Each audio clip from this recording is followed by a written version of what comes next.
I'm Adrian Kamellard and I'm heading up the development of the commercial profession out of the Cabinet Office. Well, the civil service and the delivery of public services ultimately requires a range of really excellent commercial relationships, whether they're contracts or other ways of bringing in the private sector. We can't deliver public services without that, and to do it well, we need really excellent commercial capabilities.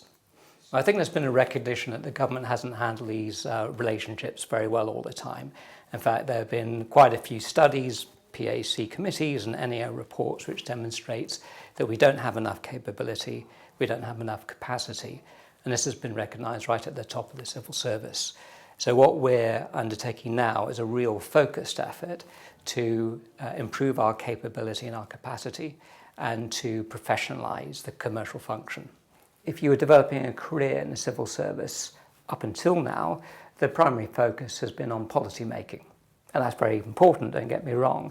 But now it's recognised that the civil service, to be successful, has to be very good in terms of its commercial capability.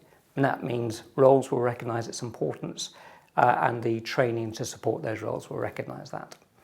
There are quite a number of different elements to it, but I think it is generally recognised that the civil service has spent a lot of time on the middle stage of getting deals done. So the process of negotiating contracts and writing them down. The trouble is that's often where the value is yet to be found. And in fact, what we have to do is spend a lot more time on preparing for the procurement, so engaging with the market and in shaping with the market. And once the contract's signed, we have to spend a lot more time on extracting value from the deal through contract management and deal with problems which arise.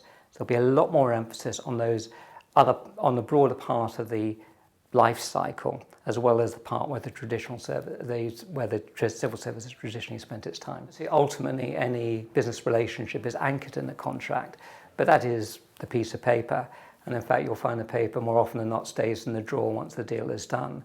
It is getting the relationship right, getting the strategy that underpins the relationship right, and putting a real focus on making sure that the business outcomes and policy outcomes are secured. It's really important that the whole of the civil service gains a level of commercial acumen and experience which is not there at the moment.